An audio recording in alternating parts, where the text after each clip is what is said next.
to the Up Zone, where understanding politics is made simple. We are your two hosts, Mr. Elmer Floyd, the illustrious former House Representative from the 43rd District in the state of North Carolina, and myself, Tisha S. Waddell, a former City Council Representative for the Fayetteville City Council, the 3rd District. Mr. Floyd, Oui, madame.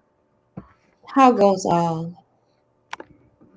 Hi, man. So far, so good. So good so far. I mean, it's just with 9:30. None of my credits have called me yet, so I'm good. No, ditto. Ditto. I will tell you, it's a great day today, Mr. Floyd. I had a really cool meeting yesterday that reinvigorated me, and I've been enjoying this hot weather that we've been having. Been very appreciative for air conditioning, Air conditioning. What is that? that thing that Yeah. allows you to be able to stay indoors. Oh, yes, yes, yes, yes. That thing. And people tell Just you how important it is.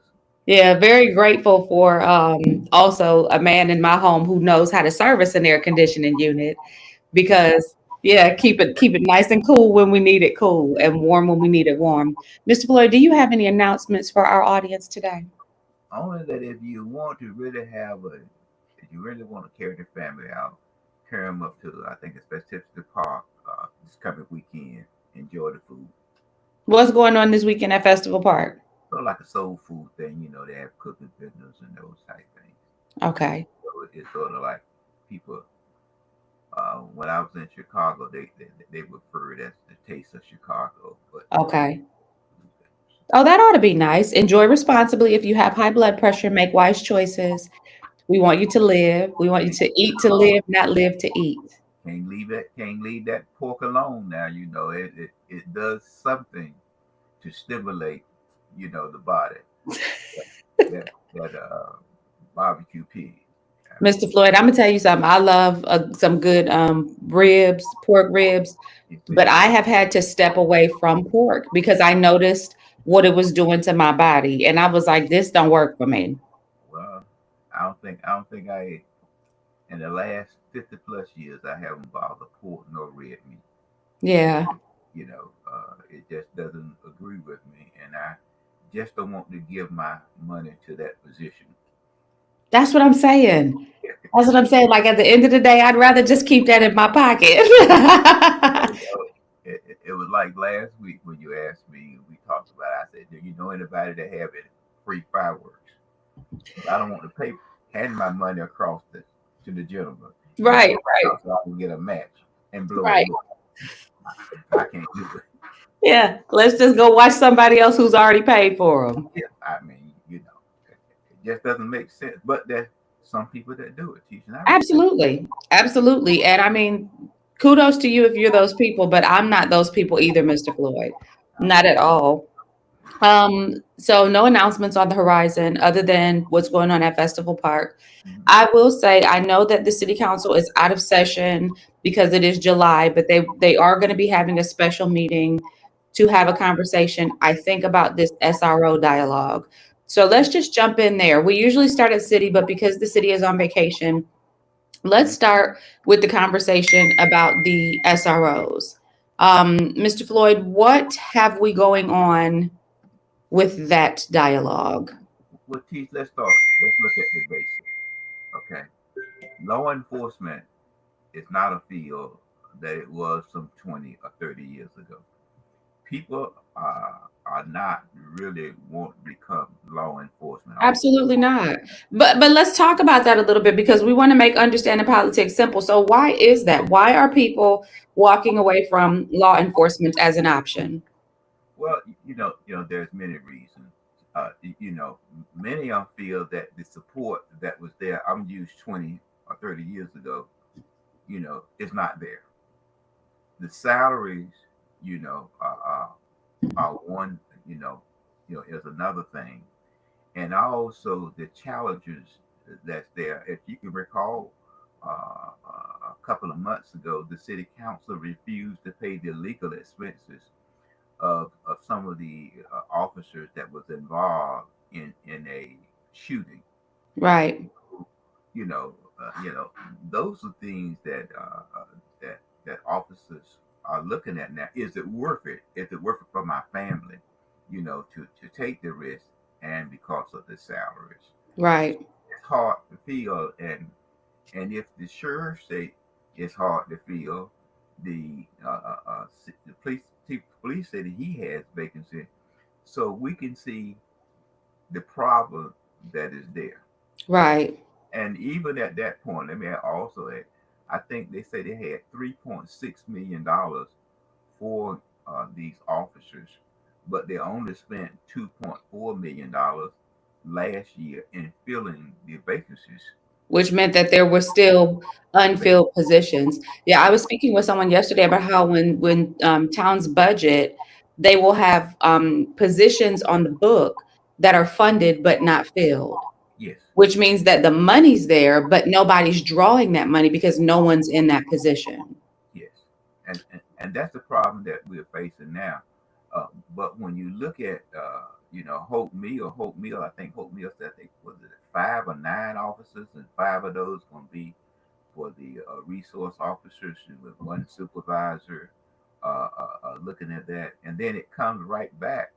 Hope Mill is also asking for, I think, some kind of data program, which is going to cost Which them. I thought was interesting. I thought that was very interesting. And I had that one up. We'll go back to that in just a second because I do want to talk about that. But on the conversation about the SROs, Hope Mills seems to be the glowing biological child right now. And every other municipality seems to be the redheaded stepchild in terms of preparation because Hope Mills gave a report to the school board that they're ready. They've got their schools covered. They've got their crossing guards in place or their traffic coordinators, excuse me, traffic control officers in place. So Hope Mills is ready for the coming school year. Fayetteville, on the other hand, is severely understaffed and has indicated that it will be at least 2 years. Our chief of police has indicated it will be at least 2 years before they are able to fully staff these positions. What do you think about that, Mr. Floyd? Well, again, finding people to do that. But Hope Mill, and this is the sidebar, T. You remember Cary, North Carolina? Yes. How Cary was a little small community, and how now it has mushroomed. Yes. That's how Hope Mill is going to be as it relates to growth in Cumberland County. And I see their chief of police is positioning himself and his department to handle this growth. The resource office is just one phase of it, but Hmm. I see the growth that they're trying to put in place, and also the infrastructure there with the highways, and that is related to Eddie Deese when he was part of the Fayetteville Metropolitan Planning Organization that got these beautiful infrastructure to move traffic in Hope Mill. But Beautiful infrastructure. yeah, but at that time, our council person didn't want to do anything but come to the council meeting on second and fourth Monday. They didn't want to serve on these committees. So Hope Mill got Was put. our council member at the time, Council Member Larry Wright? I don't. Well, that was part. No, no, I don't He was think. on FAMPO. Larry Wright was on FAMPO at one point. Well, see, if he was, then he was a good sitting member, because when you look at now, I know we're jumping subject, but that organization works with the Department of Transportation with infrastructure needs. Okay, but when you look at the 301 zip code, you don't see a lot of needs in 301 addressed. For Hmm. instance, the street that you stay on, if any street needing to be improvement in Fayetteville, is Rose Hill Road. Absolutely. But you keep talking about wanting to widen Rose Hill Road. I want you to stop saying that. I do think that I want them to redirect traffic away from Rose Hill Road. but your street has so much growth on it. You Yeah. have subdivisions that's coming out on it. You have schools. You have rec centers. You have apartments. You have all of this, but you only got 2 lanes. Yeah. But I don't at the want to end, talk about my street anymore. Move on away from my street. No, but I agree with you. And I think it's so interesting. And it takes me back to the conversation that we were having about that Mohammed or whatever construction firm, because even when I look at the installation of the sidewalks, now I'm seeing that the city is coming in and they're installing these roundabouts. And it makes me wonder what the long-term goal is, because Mr. Floyd, if you're going to widen the street, do you put in sidewalks? Do you waste money putting in sidewalks? Do you waste money putting in roundabouts if you're going to widen the street? Well, Teach, I mean, I talk about, I know we're talking about a resource office, but I just talk about it, Teach, because it's a good subject matter. But you don't have to worry about it in the next 40 years for Rose Hill Road to be widened. Yeah, and hopefully I'll be up out in here before then. Not off the earth, just out of this city. Now, because there's no one aggressively pushing for that. I mean, Yeah. so you don't have to worry about it, and don't worry about it. We're gonna get back to your sidewalk because we're gonna rebid that contract, and the person that's gonna get that contract is gonna take it and carry it forward. And Now they're gonna have real bonds. They're not gonna bond themselves. I can't And promise you. they're gonna be, I you can't can't promise promise me that? you. No. Well, Mr. Floyd, I don't even know what to say. I don't even know what to say. But But I promise you that you I will. will say this in response to that. I think people should be watching that conversation very closely. So I want to go back to something that you said just a minute ago, because Mr. Floyd, when I read this, I was like, I'm not even going to front. When I read this article, I said, dang, Sheriff Wright kind of, he petty, but in a good way. Like I was Yeah. You're not sure. going to disrespect me and still use my stuff. Yeah. Yeah. And I'm here for it, because Mr. Floyd, I feel like sometimes people forget which side their bread is buttered on. Okay, I really do. So when I read this article, I said, I know that's right, Sheriff Wright, because what he did was he was allowing the town of Hope Mills, to share services with Cumberland County Sheriff's Office. So they were using their record management system.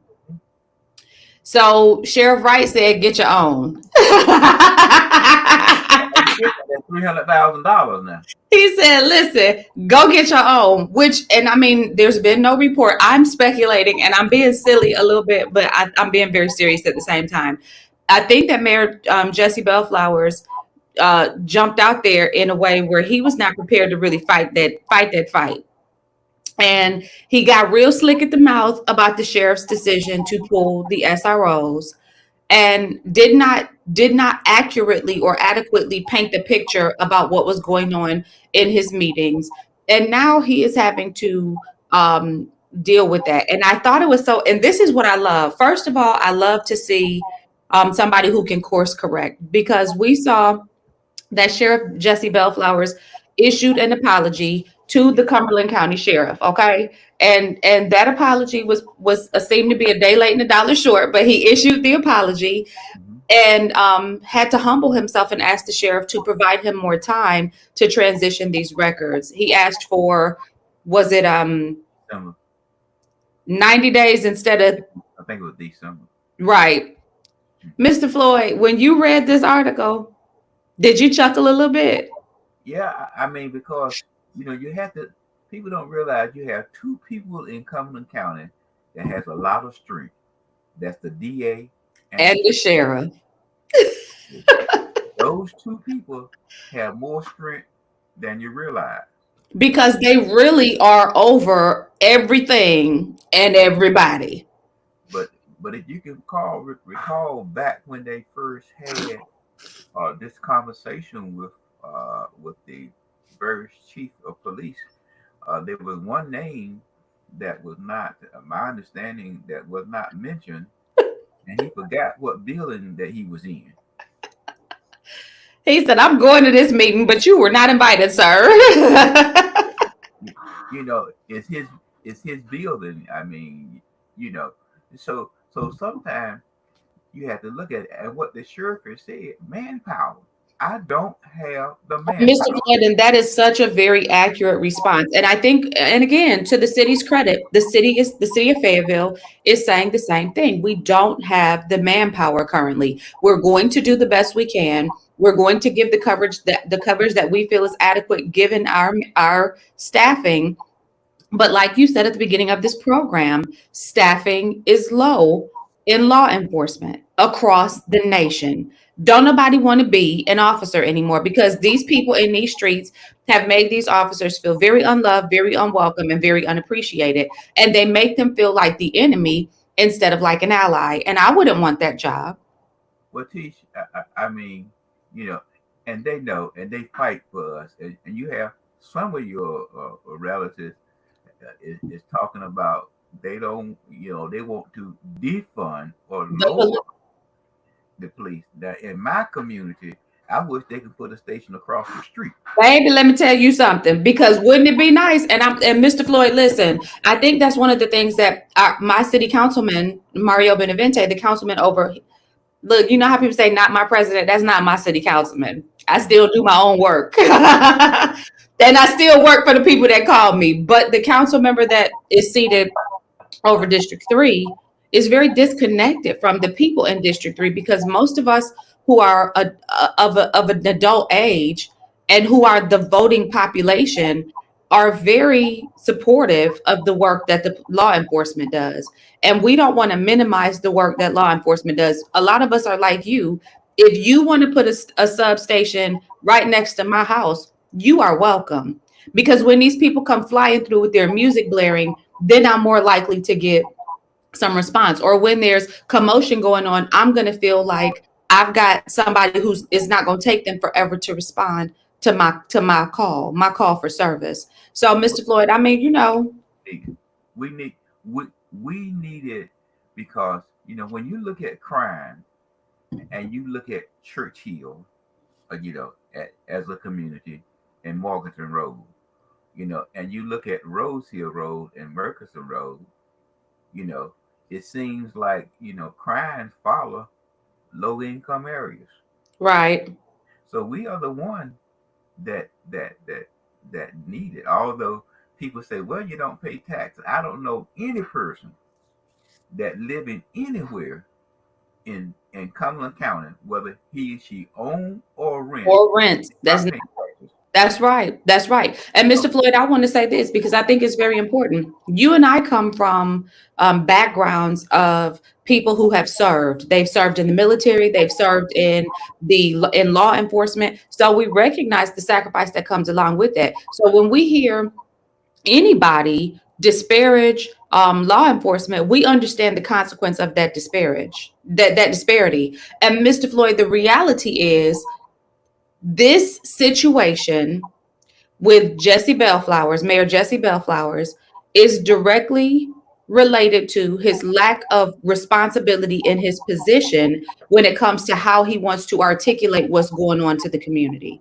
Because I think if he would have been slow to speak, like the Bible says, be slow to speak, then this would not have been such an immediate need. Well, now the sheriff, you know, during this discussion, the sheriff didn't terminate the contract. He was still trying to negotiate and Right, communicate with the school system. right. Just like in Spring Lake, he provided that he gonna provide some assistance to Spring Lake, while they negotiate what they want to do. And Hmm. what he said, I can't do it city countywide. I can do it in the unincorporated area. So Right. that's what it's What do going. you think is coming down the pipeline where he recognizes the value of streamlining his operations? Well,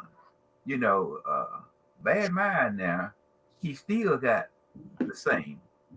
Okay, even though the city annexed, he still has the same. But he is deliberately he's transitioning to requirements versus all of the extra stuff. So what do you think must be coming down the pipeline for Cumberland County that our sheriff has caught wind of that lets him know we need to minimize all the extra stuff that we're doing all the ancillary things that we are doing right now, and we need to streamline and focus on what we're here for. What do you think Well, is on the horizon?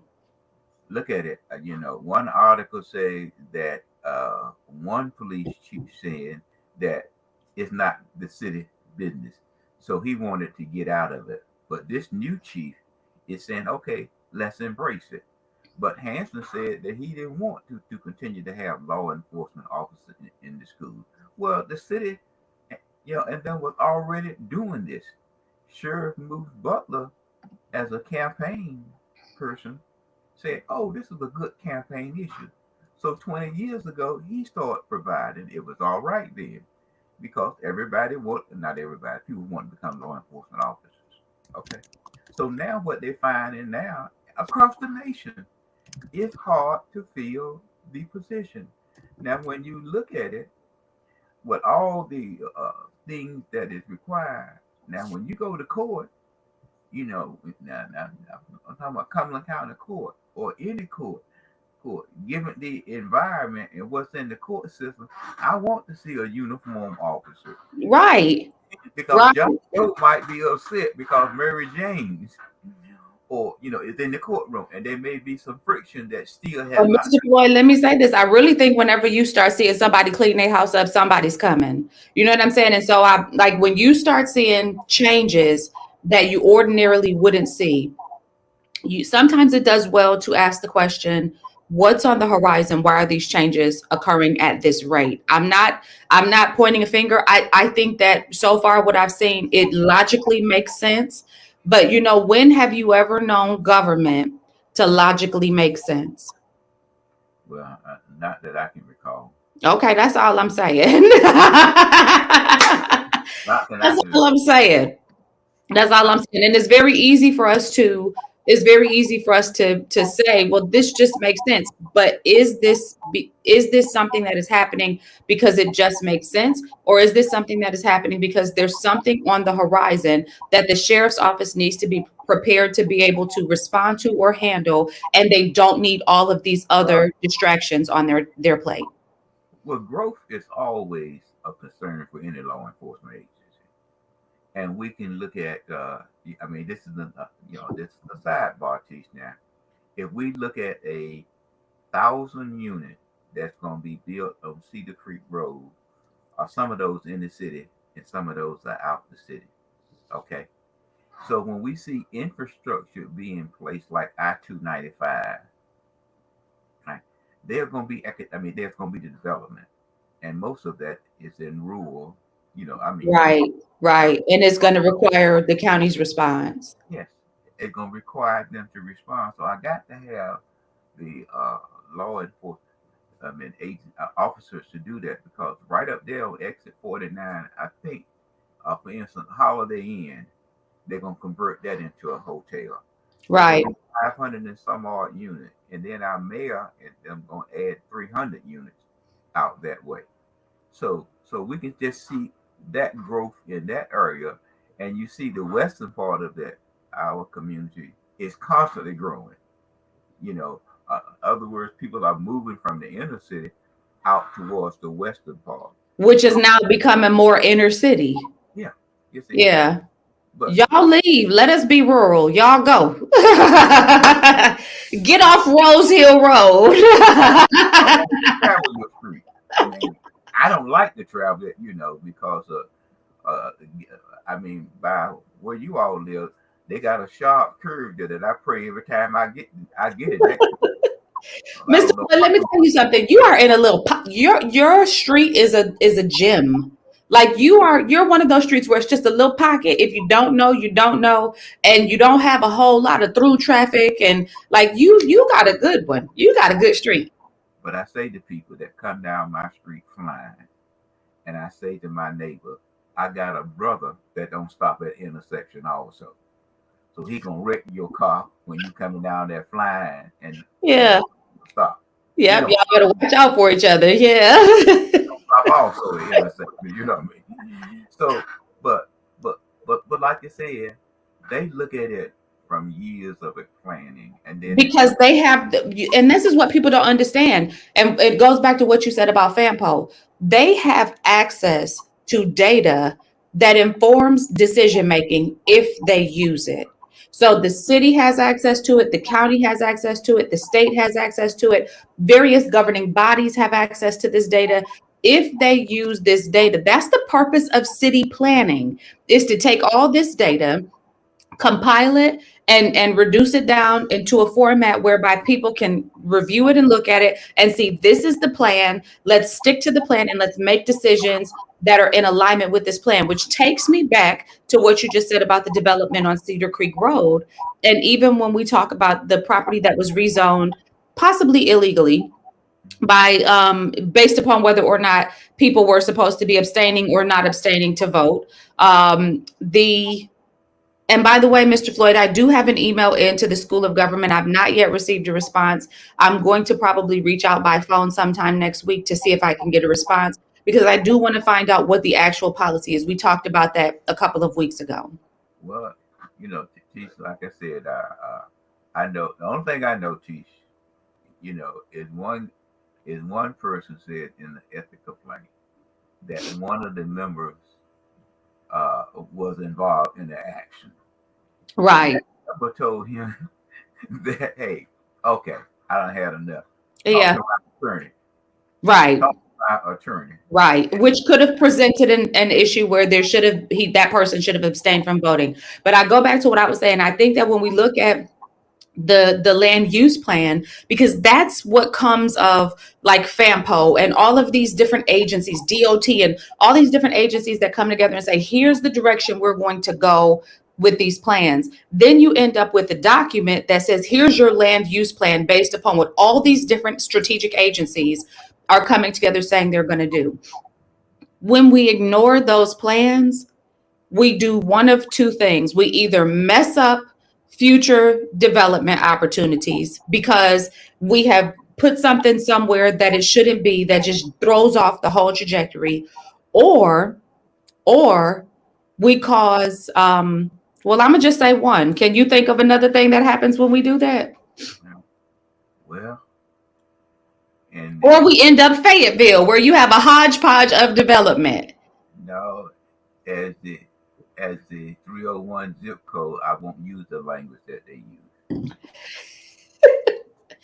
But Mr. Floyd, I go back to what you said about Cary, which is a very well laid out community that has kind of stuck to the plan. So you can see that it's a coordinated effort and that all the parts are working together, and that you're not I know what it is. You end up a tier 1 community when you don't follow the plan. Well, please. If we keep on working, we're going to move out of tier 1 if we're able to get the economic development that we need. And that economic development that we went to St. Avold to talk about, right? Yeah. That our leaders skipped out on the economic development meeting. How do you move forward with economic development if you don't go to the economic development meetings? You got to have patience in order to do these things, and you have to understand the process. But I had one of my friends that you talked with at one time. You got to stop fitting in to sit in. You got to stop fitting in to sit in. Mr. Floyd, let me tell you something. I want to bring this article up because I just thought, my brain itches when I think about what we're getting ready to talk about next. One week, me and you, we came onto the podcast and we were reading an article where they were singing Spring Lake's praises. Good job. They're the golden child. They did the impossible. They dug themselves out of the hole. A couple weeks later, we come back and there's a new article, and the article is saying they are being dragged for filth by the LGC for not doing what they were supposed to be doing. But guess what? There's a new development in this story for Spring Lake. They are now being handed the reins back to run their own municipality. So congratulations to Mayor Kia Anthony and the board of the town of Spring Lake. You did it. Good job. In less than 7 years. In less than 7 years. Mm-hmm. So, and it's been what, like 3 years? 3 or 4 years? which is remarkable, which is what we said initially. But then they came and they wrote this other article, which had me. So that's what made my brain itch. But guess what else Spring Lake is getting now? And I don't know if this is necessarily a good thing or a bad thing. I really don't know. So let's talk about it, Mr. Floyd. Spring Lake is getting access to county housing development programs. So let's talk about it. What does this mean for the town of Spring Lake? Well, at one point in time, Spring Lake was more so a marginal home community. Right. And a lot of those marginal homes were just down ran, not ran down, but down ran. Down ran. So it gives Spring Lake an opportunity with those houses that's there to receive some rehabilitation money. Right. So it did say that they'll be able to go in and do some cleaning up of blight. Yeah. And that's always a good thing because Mr. Floyd, you always talk about code enforcement and how code enforcement is the key to battling crime. Yes. So And that, they'll get that, and it's just like people playing the sports betting. I'm coming right back to you. There's a reason why I'm saying that, because if you win the money, you still got to pay taxes on it. So right. if you get money to do the renovation of your property, then your taxes is going to go up because you improve the property that you stay in. Right. So it's a blessing for Spring Lake to receive the money, and it's a blessing for you to renovate your property. So it's a win-win situation. It's a win-win. So basically what the Cumberland County Chief of Staff, Ty Vaught, who is the county's interim community development director, proposed the agreement between the county and Spring Lake for the Cumberland County Block Grant, which is also known as CDBG, and Home Investment Partnership Programs during the board's regular Monday meeting. And then the question, why it matters. According to Vaught, Spring Lake receives the largest allocation from the county from the federal funds split among Cumberland's 8 municipalities, making frequent use of the Cumberland County Community Development Rehabilitation Program, as well as the housing rehab, first-time home buyers, and affordable housing development program. So they're getting a large bulk of this money already, it says. And this says that the programs through CDBG and Home focus on assisting low to moderate income individuals and removing blight conditions, which can never be a bad thing. As long as this is rolled out effectively, it can never be a bad thing. What do you think that this means for the town of Spring Lake over the next 5, 10, 20 years? It means growth, but then again, I hate to say it, but Spring Lake is somewhat landlocked. Right. You have Fort Bragg, I'm gonna say to the west, the west and east.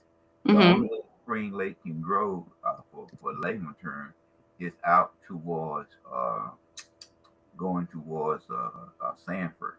Okay. Littleton there. But then again, I think Spring Lake also received a grant to help them with their water system also. Sometime back. So, but and then again, I think that Fayetteville and Harnett County helps provide water to Spring Lake. So the growth is there, but again, it's landlocked, and so.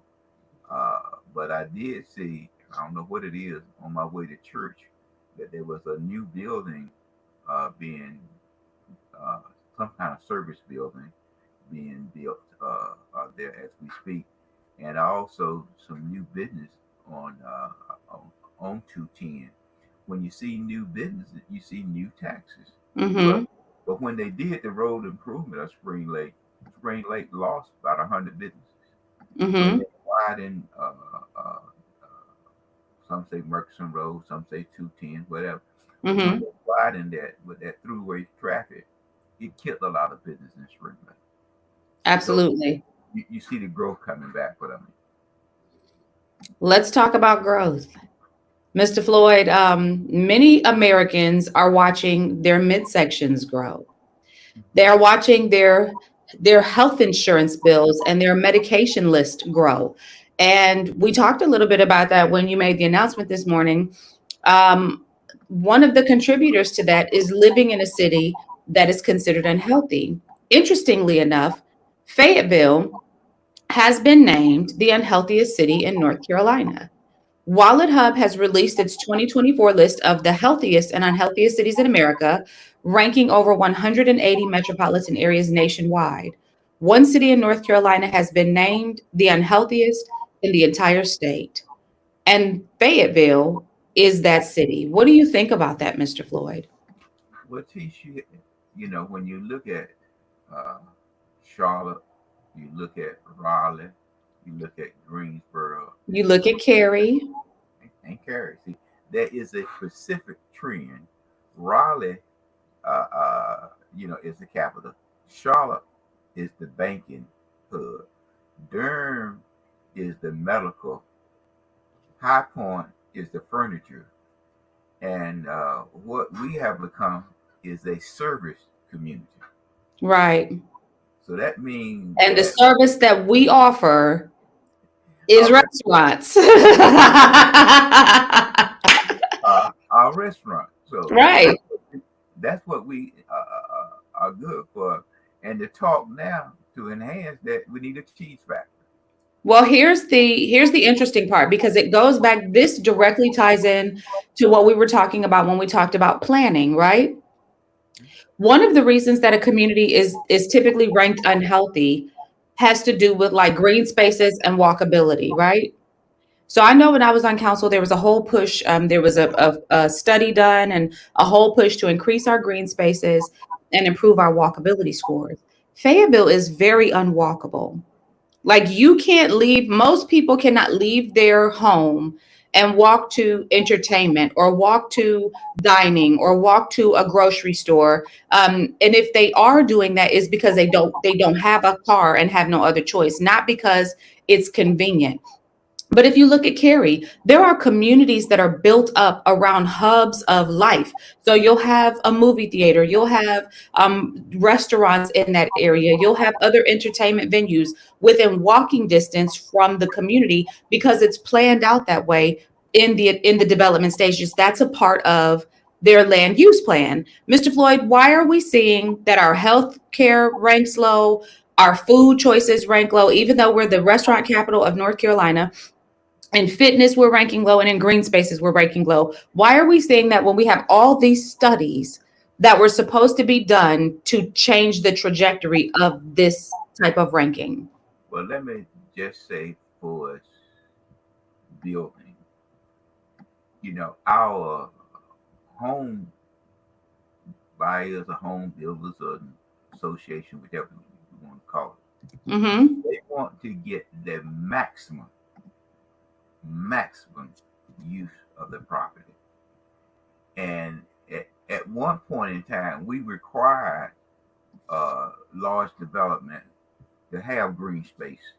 Uh-huh. But today, they are saying that they want to build as many houses, as many departments on a piece of land, but Mm-hmm. provide green space, limited green space. And since we don't have the economic infrastructure, we can't do like Charlotte and Greensboro and Raleigh to have massive green space. Now we do have a walking trail over here. They Which is well utilized, yeah. But it's utilized by people who already have a healthy lifestyle. So how are we, or who are truly trying to develop one? How do we as a community move into the direction of being a healthy community? teach that's that's a good question. You know, when you have, let me say this again. I know you think I'm not answering your question. No, you You have are. Dollar General and you have Family Dollar. Okay, they are located within Our our community communities. because Mhm. we are considered a food desert. So Family Dollar usually located in the poor areas. Mhm. Dollar General, That's their business model. yeah, you That's see. their business model. Mhm. So, that's unhealthy because you can't get the type food You that don't get fresh produce at a Family Dollar or a Dollar General, you right? don't get. But that's the kind of community. I mean, that's what's in our community, and a lot of this is heavy, like processed. Right. A can that has 1,140 grams of sodium. Right. You know, when you pick up one of those cans at Dollar Tree or Dollar General or even the Food Line, you know, so we we got to to see if we can't get to remove our community for what we call a food desert. See, and I always push back on that because there's so many opportunities to still be able to get food at your home reasonably without having to be considered a food desert. But I do understand what you're saying. I think that one of the biggest issues for me is that when we plan our developments are planned in isolation. They're not planned considering being able to truly create a dynamic, walkable community. There's a place I think it's in Cary. It might, yeah, I'm pretty sure it's in Cary, but there's a community where when you go there, you can literally park your car and do all the things. You've got medical, you've got dining establishments, you've got a movie theater, you've got other recreational activities. And then right behind all of this, you have a neighborhood that's literally abutted right up to the back of it that the residents can just get out their house, walk and go do these things. You got a grocery store, and they can just enjoy their life in their community. We've created such spread out communities based upon our vehicles and our desire for spacious living. We've created these spread out lifestyles that just don't lend themselves to us being healthy. When we had centralized communities, when everything you needed was within a mile of your home, you had more healthy people. Well, that comes along, like I said to you, it comes along with planning and infrastructure, how you got it already laid out. And Absolutely. developers are looking at, you, before they develop, does it have the infrastructure that, that is needed, water and sewer. Absolutely. Water and sewer accessible to them, okay, we're gonna be here. But there's no requirement other than you can only have one house, let's say in X. So that's what they do. They don't try to provide any type of recreation for that community, and that including the children. You know, for instance, they got to go miles just to have some type of activity. Activity. Absolutely. You know, Absolutely, which is crazy. It's absolutely it's again, it's why we are on Wallet Hub's list as being the unhealthiest city in the we'll state of get out. North Carolina. I got, I got, I see that changing within the next 20 to 30 years. So the North Carolina GOP is pouring $5.6 million into 3 swing state Senate seats. I saw this actually. I'm never on Twitter or X, formerly known as Twitter, but I do get updates occasionally. I have an account. So I get updates occasionally from people that I follow. So I actually pulled this off of former Senator Kirk Devier's Twitter account. He posted this. I thought this was super interesting, Mr. Floyd, because this article outlaid that the Republicans have increased their spending for their advertising exponentially for this race, because they want to it's already the most the party has ever spent in the state Senate races, indicating just how important these closely contested seats will be in the GOP's effort to maintain its supermajority in the state legislature. So, Mr. Floyd, these 3 seats are 2 districts in New Hanover County, Senate District 7, and Franklin, Nash, and Van counties, Senate District 11, that are currently held by Republicans who are running for reelection. The 3rd district, which includes Wake and Granville counties, Senate District 18, is held by a Democrat who is not running for reelection. I thought it was interesting that our Senate District 19, where we see Simone Pemberton facing Val Applewhite, which could potentially flip it to a red seat, was not mentioned. So what does that say to you? Well, you have to look at the names of those, individuals and how they rank in the political party. Okay. So quite Because naturally, Simone's a newcomer. yeah. So quite natural, they're gonna get the puff of the money. Mm-hmm. That's the same as the Democrat Party, and I can't, in the Democrat Party, it's just the same as how you are liked by membership, but the Senate must keep 30 plus in order to control uh, the uh, the Senate. And so, but Do you I think do it's going to happen this time around? say what? Do you think it's going to happen this time around? Well, you have to look at the way the districts are being, was drawn, not only from the state level, but also from the U.S. House level, of how they were drawn. They were drawn to protect the Republican Party, Okay. and so when they first drawing of the U.S. House seat, they said several things. It's either going to be 11-3 or 10-4, with Don Davis being the swing. Mm-hmm. Okay.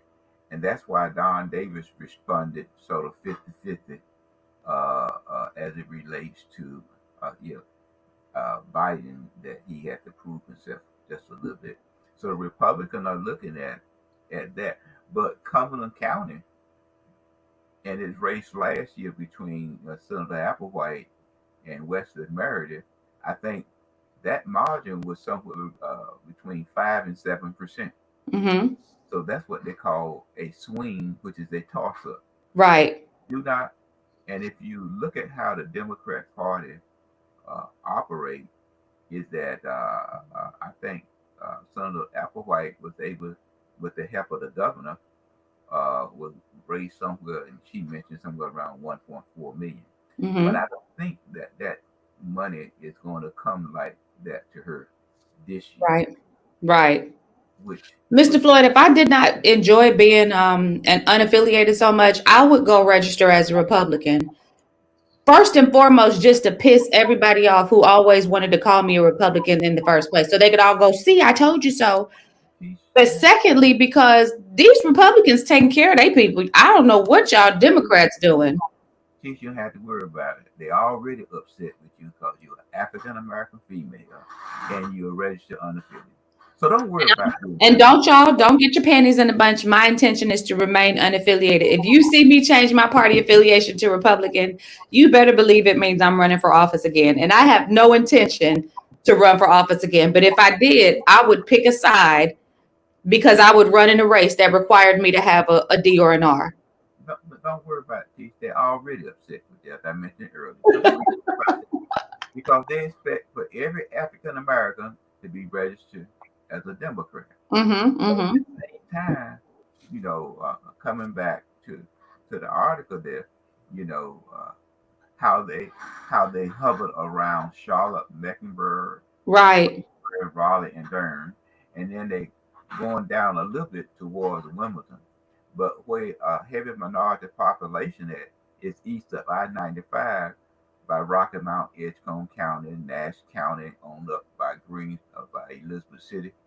My party don't, from a national level, have not found a way to reach there. Yeah. Okay, Yeah. so They so have no messaging that speaks to that community. I mean, the reason for that there is very simple. I do not have to talk with you. I know how you gonna vote when you go into the polls. Absolutely.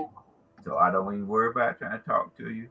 Only thing that many people teach and working at the polls for the last 20, 21 years, they ask one question. What's Is that he question? is he a D Or or an is R.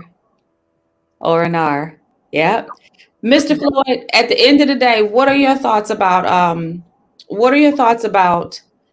the and this wasn't necessarily something that was on our list of things to discuss, but I just want to ask really quickly because it is something that I love I really love when we have presidential elections. I love watching the debates. I love reading the commentary about both parties and both of the different candidates.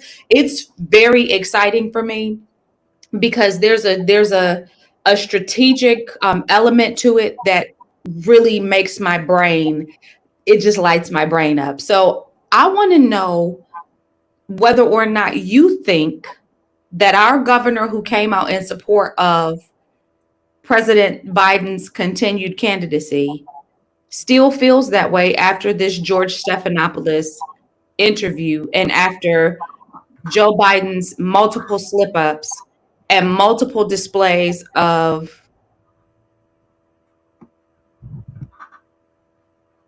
lackluster mental acuity. Tish, my president, has said that he is not going to get out the race unless God Himself. Okay, so that has already been settled. But there is a minority group. I don't care how you look at it. And one of my friends sent me a thing from Malcolm X about how the moderate and how the liberal keep our community all riled up. Yeah. With whatever issues they are. So whether we like it or not, he said that he was going to stay in the race. That's number one. And what worried me more so, if he steps down, my party know how to trick the African American community and thinking that the vice president should remain as the vice president and John Doe should run as president. Okay, they will manipulate us to convince her that hypothetically now that she should not run because she cannot win. Okay. Now the reason why I say that is that during the time that Robinson and Holly ran for governor, the executive branch wanted the other person to prevail.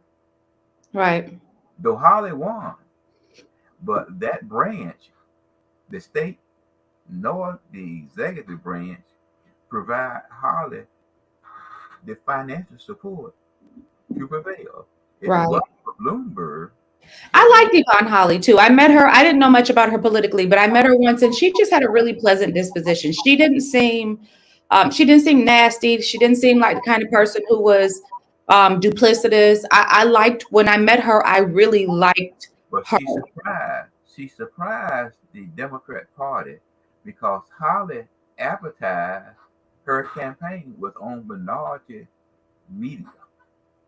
And that's what surprised the Democrat Party. Right. Yeah.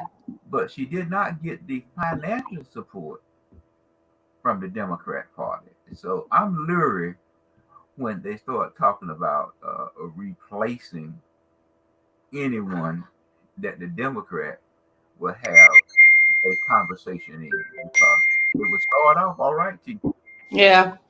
but the ending, How's it going to end up? we will be on the losing end. Well, speaking of ending up, Mr. Floyd, what you want to leave our audience with today?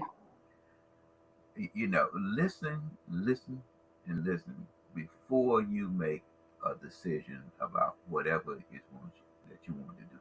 Just take your time and look at it from a total standpoint of view. And I always say to you, Tish, when you look at it, evaluate it, and first of all, don't buy from Amazon if they're gonna deliver your package, your package back. Right. Right. Next week. Okay. Yeah. Who can deliver the right now? That's right. And Mr. Floyd, I just want to take a moment because I think every now and then it's good to apologize to people if an apology is necessary.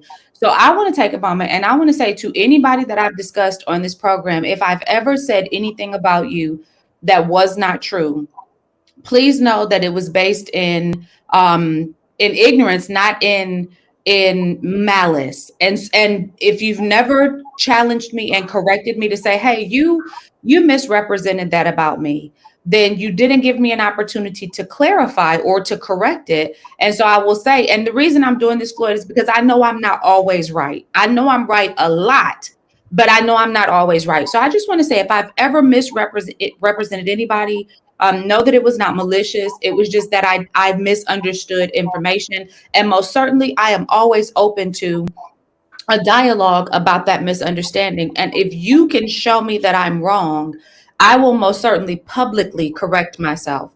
And I have no issue with that. So I just want to say, first and foremost, that door is always open. If you ever feel you need to walk through it, you can call me. You know, my number is still very publicly listed. You can email me. The best email address to use for me is Tisha, Tisha, Fayforward, Fayforward, at gmail.com. And I hold true to that, Mr. Floyd, because you remember, even when Senator Applewhite reached out and offered the corrections, I displayed the corrections, and I let everybody know that we had offered her an opportunity to come on and support her position. And the corrections did not necessarily invalidate what we had said, but I didn't have any issue with making sure that the people understood her position from her perspective. And we want that for our audience. We want people to not just hear our perspective, but if you ever want to platform elected officials, public leaders, to share with our audience your perspective, we welcome you, because we're not trying to tell people what to think. I tell you what I think, but you need to think for yourself. You need to think for yourself, Mr. Floyd. And I just wanted to make sure I did that, because if I leave this earth tomorrow, I don't want anybody to feel like I left owing them an apology. So here it is today. Take it. If you feel like there's some specificity that's needed, reach out to me and let me know, and let's keep it moving. But like I said, Mr. Floyd, I think I'm for the most part, I'm pretty right most of the time. I mean, what we tried to do, just like we talked about the resource officers, but we didn't talk about vouchers today. So maybe Oh yeah, we need to talk about that. at another time. What we try to do is to educate the community, to get them to understand a lot of things that is taking place, in our Absolutely. carrying them backwards and forward so they can get a better understanding of the picture, because you got so many politicians that know how to, as my friend, I talk about him all the time, Dudu, say they know how to razzle and dazzle. Razzle and dazzle. He will always say that. But They can razzle and dazzle. I mean, with And Mr. Floyd, let's not try to mislead the people. We too know how to razzle and dazzle. We just know how to actually put action with our sparkle. we try to provide the information to people that sometimes do not look at it from different viewpoints Right. are there, and we're hopeful that they can store this information, and at the appropriate time, encode it and decode it so they can use it to enhance their decision making process. Right. And it is important to me, like I said, to make sure that when I feel the need to let people know that they have access to me, that I do that, because Mr. Floyd, I love people. I really do. And no matter how we come on this podcast and have our conversations and our dialogues, I don't hate anybody, and I'm not mad at anybody. I may be very upset with the actions that people display, but it doesn't change the fact that I love the people. I want everybody. Listen, I heard Mark Robinson say something and I was like, that's good. He said, I'm a Christian. And I'll tell y'all, I'm a Christian. If you didn't know, now you know. And my desire more than anything, and I'm gonna make it personal for me. He said, when I get to heaven, is something that I want more than anything. He said, I want to see Nancy Pelosi walking down my driveway up to my mansion to come and see me. And I'll say, when I get to heaven, I want to see the mayor of this city and every other person that I pointed out in my letter. I want to see them walking up to my mansion to see me, because that means two things. It means, first, I made it in. And it means, second, so did they.